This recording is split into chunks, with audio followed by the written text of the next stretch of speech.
foot race. Will they catch him? Touchdown, Tigers! The Jacksonville Jaguars select Lawrence, back left corner of the end zone for Amari Rodgers, and they do it again. Another Clemson touchdown.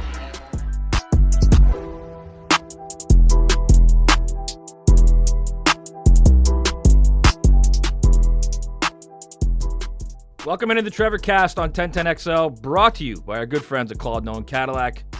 It's our weekly journey through the world of all things Trevor Lawrence, the presumptive number one pick of your Jacksonville Jaguars. This week, Hayes, very interesting guest. We're veering away a little bit from coaches and, general managers and things like that. We're going to speak at length with Trevor's best friend, Darien Rencher, a running back on the Clemson football team. Yeah, and we want to get to know Darien as a person and his relationship with Trevor, and get to know what Trevor's like on and off the field. So Darien gives us such a great perspective on that, and it was certainly a lot of fun to catch up with him. Yeah, it's interesting because Darien and Trevor kind of hit it off immediately when Trevor got to Clemson. Darien's wasn't a huge recruit. The guy who's toiled away for a few years at Clemson, trying to get on the field. When he got on the field, got his first touchdown, it was a huge deal. Darien got Trevor involved in church in Clemson, at a specific church outside of Clemson. They're very close. When this season began, prior to this season, and Trevor wanted to make his mark more so off the field as a guy pushing social reform and change, he first went straight to his best friend, Darien Rencher, and they talked about it and then moved forward with a plan. I think it's very interesting how Trevor has had someone, he's not really away from football because they play together, but someone at least away from the field that he can lean on and push things that are important to him. Absolutely. And look, we can see Trevor Lawrence, the player. We've been watching him now for 3 years in a sensational career at Clemson, but we don't really know what he's like. And that's part of the purpose of TrevorCast is showing that side of him. And I think Darien did a fantastic job with that. Yeah, and at the end of the day, and coaches have told you this, they've told me this all the time, is what you do off the field directly translates to what happens for you on the field when you're playing a game. And clearly, if you live right off, you're going to do well on, and you can see that. Well, and again, Trevor has to win over 52 other guys in that locker room. Now, I think he's going to win them over in large part because they're going to see his immense talent. But you also know, look, we've seen big-time quarterbacks have issues in the locker room, not so much here in Jacksonville, but, we've seen it with Carson Wentz in Philadelphia. That is an important piece of the puzzle here. So you want to get a sense of Trevor Lawrence as a teammate and as a leader.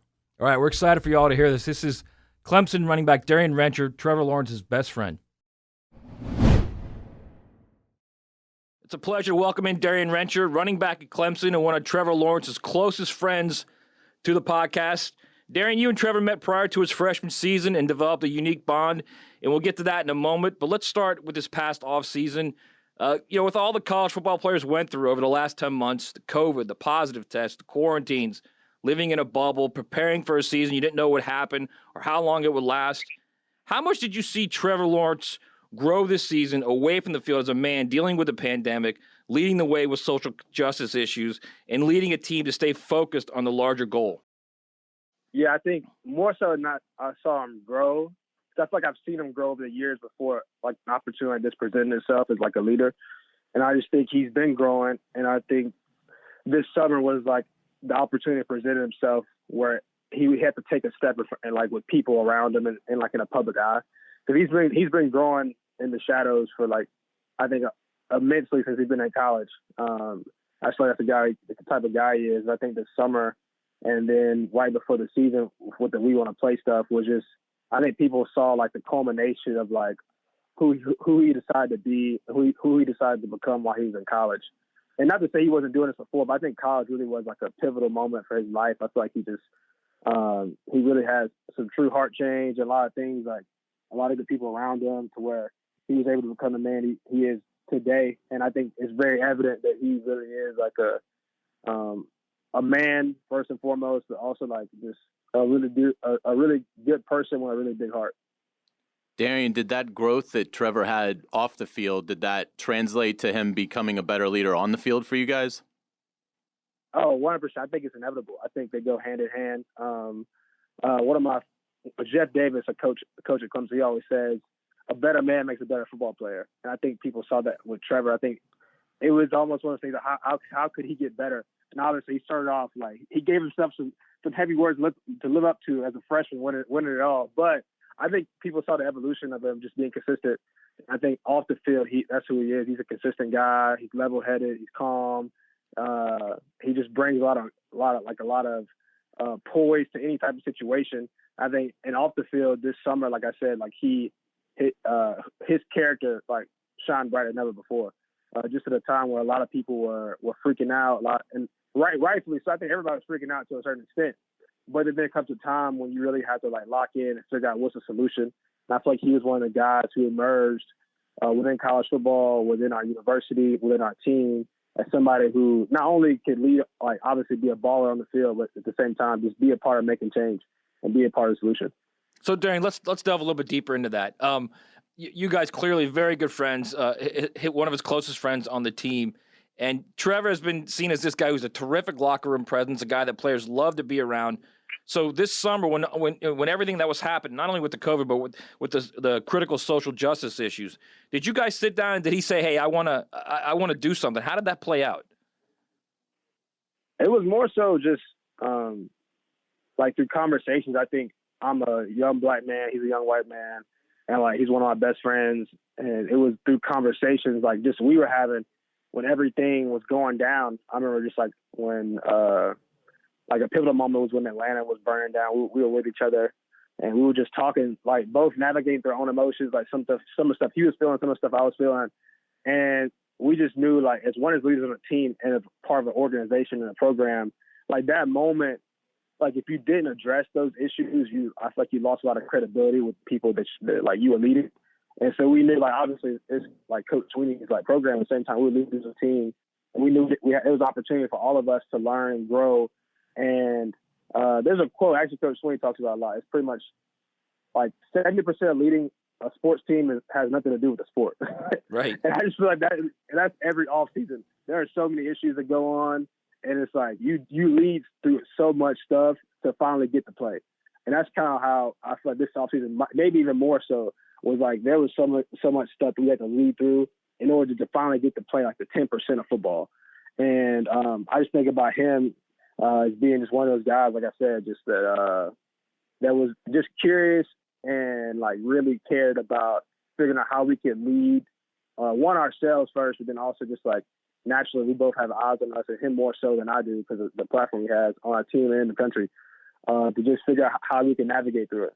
And everybody's got their own leadership style. I don't think he's not a rah-rah guy, but I think people know like he's selective when he speaks. So whenever he does speak, it holds a lot of weight. Darien, can you talk to us a little bit about just the process of when you first got to meet Trevor, your initial impressions of him, and then how he handled that difficult transition of coming in as the 5-star recruit and unseating a veteran quarterback in Kelly Bryant? What was all that like, and how did he handle that from your perspective? Yeah, I mean, his name for a long time is like kind of went out ahead of him more probably than any other college football player I've seen, and I don't know when. And so I think the first time I met him was actually spring game. I think it was like I got Trevor like 2 years. So it was like my redshirt freshman year. And I met him. We kind of connected. Some people like say, "Hey, y'all need to meet each other." So we met each other. We actually were playing basketball it was right when the facility kind of opened. We were playing out there, and I was like, "Oh, this kid's cool. Like, obviously he is who he is. He's down to earth. He wants to compete. He's playing pickup basketball. Like, his life depended on it." And I was like, and so that was my first impression. I was like, "All right, dude is like he's good people." Just because we live in an age where like a lot of people, the closer you get to them, the more you don't actually like them. Especially when they're like big names like that. But I think just like the closer I've gotten to my man, he's good people. And so I think over the years, like I'd say he early enrolled. And so he was figuring a lot of things out. And I feel like I was a little bit older, not having it all figured out, still don't, but just like I had to figure a little more things out. And we just kind of connected just because I feel like our visions for our life, like kind of very similar with faith and just trying to do things the right way. And we just kind of started to connect. And then from there, like me, him, and a couple other guys on the team, we started to do life together, like kind of going to church, kicking it. And then our girlfriends became like best friends. And that was probably the most ironic part. It was like, all right, we were kicking it. Then our girls like simultaneously just became really, really good friends. So it made for an easy, like, all right, we got our girlfriends together. We can kick it together. This makes a lot of sense. And then we played ball together for 3 seasons. So Darien, when he's on the field, he looks so poised, like nothing rattles him. Is he truly like that? Is he like that on and off the field? No, I would say, like, he's not like, he ain't invincible. You know what I'm saying? Because he's definitely like any person. I think that's like, and that's why he's done a good enough job of showing his human side, because I think people just can build him up to be almost heroic and like unfallible. But like, no, he has like, I think he just processes it and manages it in a well. And then also he has a grace to him that he allows him to like, to actually project that in moments where he honestly should be rattled.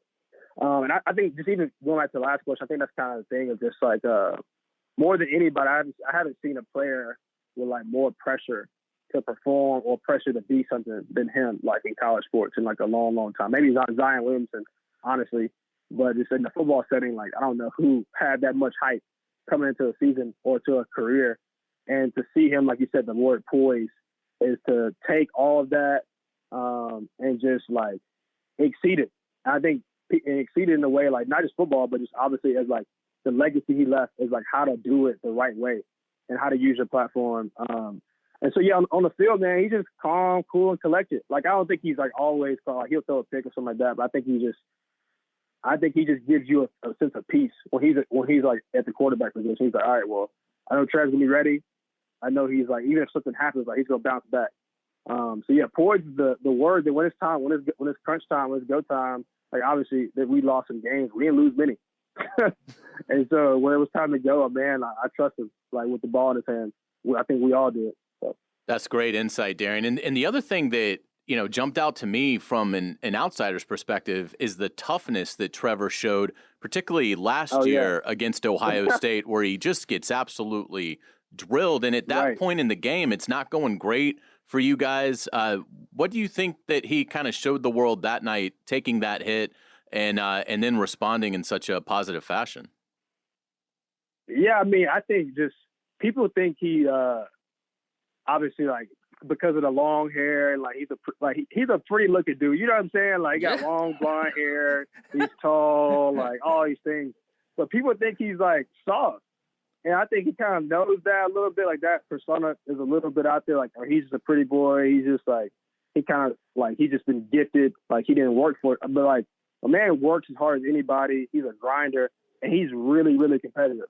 And I think just maybe because the margin of victory, like that happened over like the past few years, there hasn't been a lot of moments for him to show that. But like that moment, I feel like was like the epitome of like who he is. Like if you know Trev in any setting, my man's a competitor. Like, they could be playing ping pong, horse, pick up basketball, like whatever. Like, dude's gonna compete. We played intramural basketball like 2 years ago. We won a championship, and like we were out there competing. Like right after spring, we'll go from spring ball to intramural basketball, and we'd be out there competing. Like it was like everything was on the line. So I think he's over his NFL career. Like, Lord willing, he stays healthy. But I think people will see, man, dude's as just competitive as anybody. Plays with a chip on his shoulder. Plays like he's walking on to a team. Honestly. So, Darien, he's known nothing but success his entire life, football playing life. Have you guys talked at all about the reality that he's walking into a 1-15 franchise that has really lost everything from majority of their franchise history? Yeah, we definitely have. I think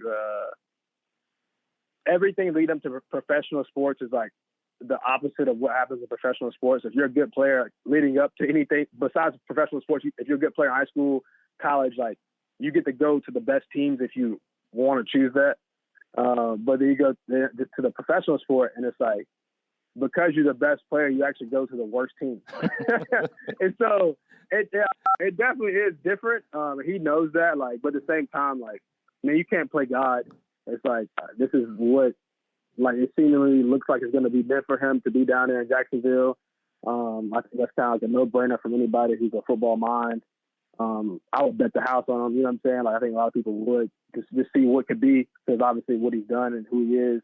But yeah, I mean, I think he's definitely aware of the situation, and it's one of those things where like, I mean, there's been plenty of cases either way. You know what I'm saying?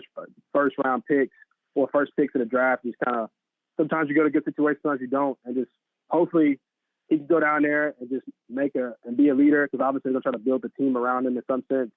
And I think just hopefully he can go down and lead. They put the pieces together. But I mean, I'm hopeful. Obviously, it takes a while to change a culture and to build a team. But hopefully, they'll show glimpses this year of like they're heading the right direction. And who knows, man? Like, but it is what it is. One of those things is like you can't really think about it too much. It's like you don't really have any control over it, you know? Right. Darien, do you think that the actual city of Jacksonville will appeal to Trevor? That it's in the South, it's in a region of the country he's certainly familiar with.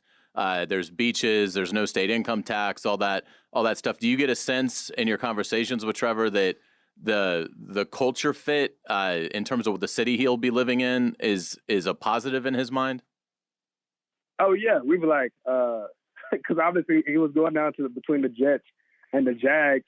And I think my man he likes warm weather. I think he's gonna figure it out regardless. But yeah, I mean, as far as like, it's the closest place he could have played in besides Carolina or Atlanta to his family.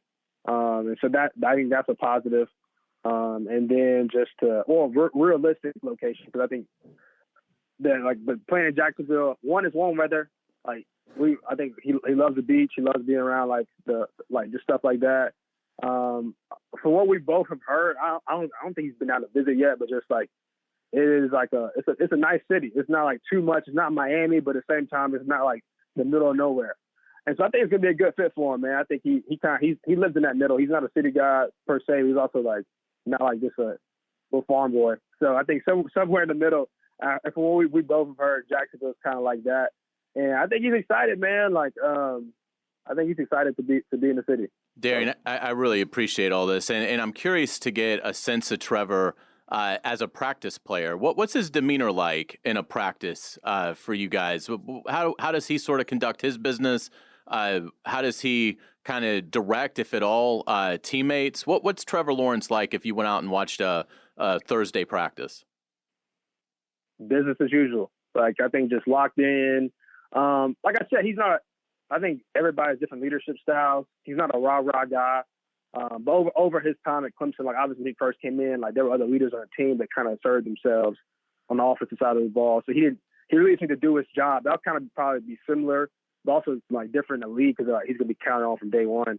Like you said, he kind of won his position now. But I think just over time, like he's not a rah-rah guy, but at the same time, like he speaks when he needs to speak. He's very encouraging, lots of energy.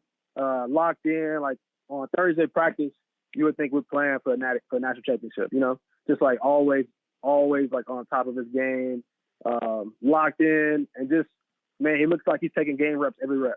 I think that's what Coach Swin would probably tell you that, but just, like I said, you go to Thursday practice, he's locked in, like his life dependent on it, literally. Do you have? Awesome. Yeah, that is awesome. Do you have either a story about Trevor that brings a smile to your face, something funny that happened on the field, or anything, any maybe wow moment that Trevor did on the field that just sort of kind of got your attention? I would just say how happy he was to see his teammates' success. I can't think of like a moment, but I just know like dude was a really good teammate, and like there's a moments where I would get in the game later because obviously he played more than I did. And I would make a big play, and he would be cheering for me, like, you know what I'm saying? Like, it was like he made the play. And I remember, like, when Chase Bryce was here, like, same type of energy. Even when DJ would go out and ball, like, Notre Dame game, just, like, he's like a teammate's player. Like, you would love to play with him. Just because, like, dude, like, unselfish, and it's fun to be around, super encouraging, and not, like, doesn't have an ego, you know? Like, it's competitive and knows, like, who he is. Like he obviously knows like the pressure and stuff that comes with it. But I mean, I think just he's the ultimate teammate. So I think just I don't have a moment in my head, but just like you go back and turn on the tape and just watch games and watch him celebrate his teammates. I think that's what like brings a smile on my face. Because I remember even for moments for me where I've scored or like stuff like that, he was the first person like to, you know what I'm saying, to let me know like, bro, I'm proud of you, good job. And so I think that is like, but you turn like literally turn on the tape and watch him celebrate his teammates. I think that's like what brings a smile on my face, because it just shows he don't have.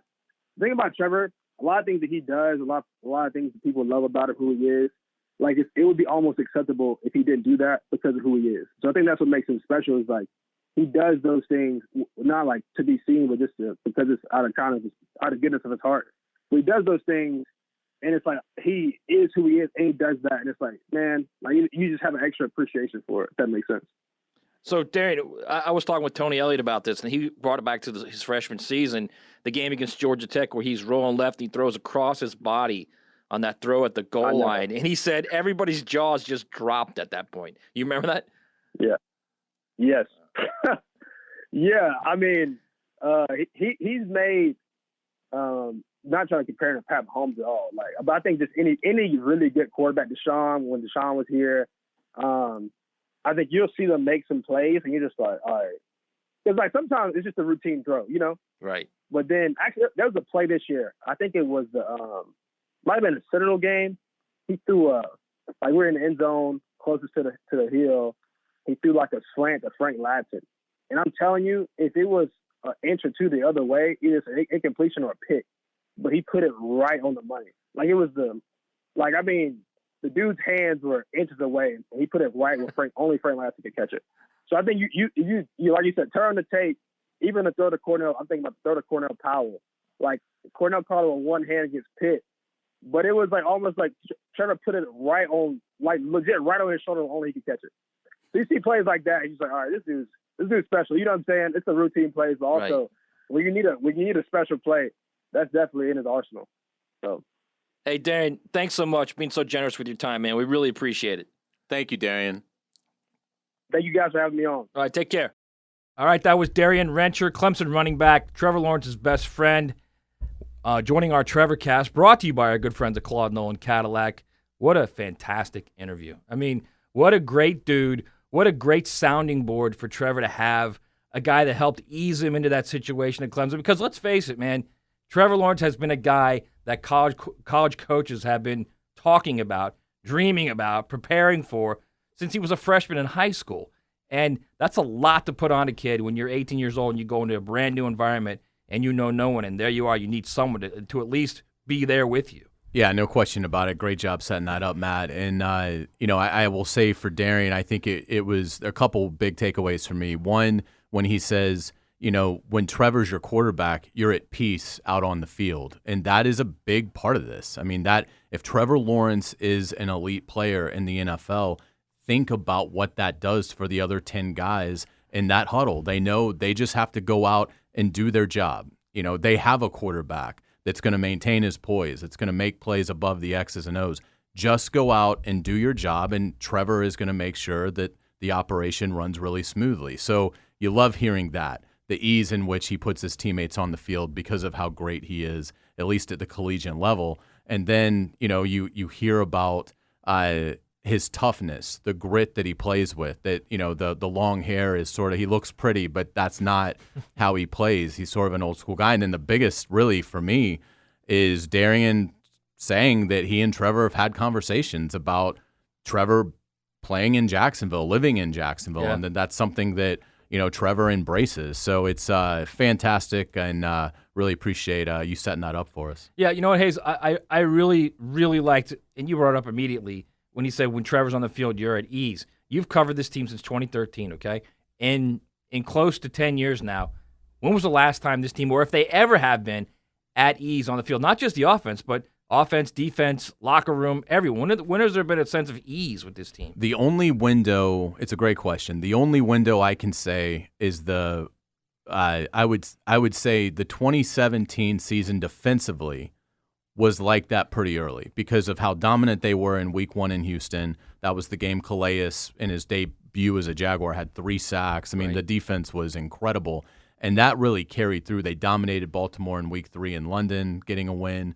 And that's really been about it. That's been about the only thing in my tenure covering the team that week in and week out you felt like you could count on that defense to make huge plays. You didn't know exactly where they were going to come from, but they were going to be making spectacular, game-changing plays on defense, and the offense kind of caught up as the season went along. Blake Bortles started to play a little bit better in that second half of the year. They win the division. They end up winning a couple of playoff games and really should have beaten New England in Foxborough to get to the Super Bowl. But you're right. Other than that, and offensively, you've never had that.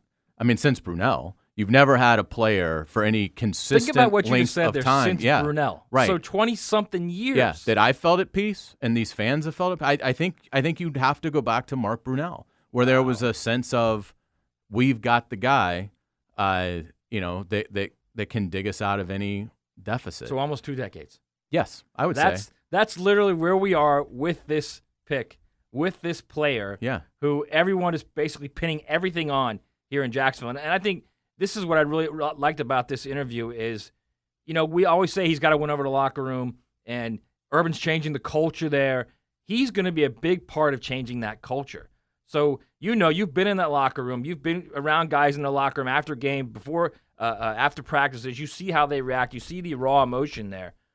You need a guy in there, right, that can kind of keep everybody on even keel, winning or losing, high or low. You got to stay in that one little sweet spot, right? It's one of those things that it never fails. It doesn't matter. Trevor Lawrence isn't going to be the highest paid Jaguar, and that does make a difference. Your salary does give you cachet. It gives you leadership. It gives you a more powerful voice.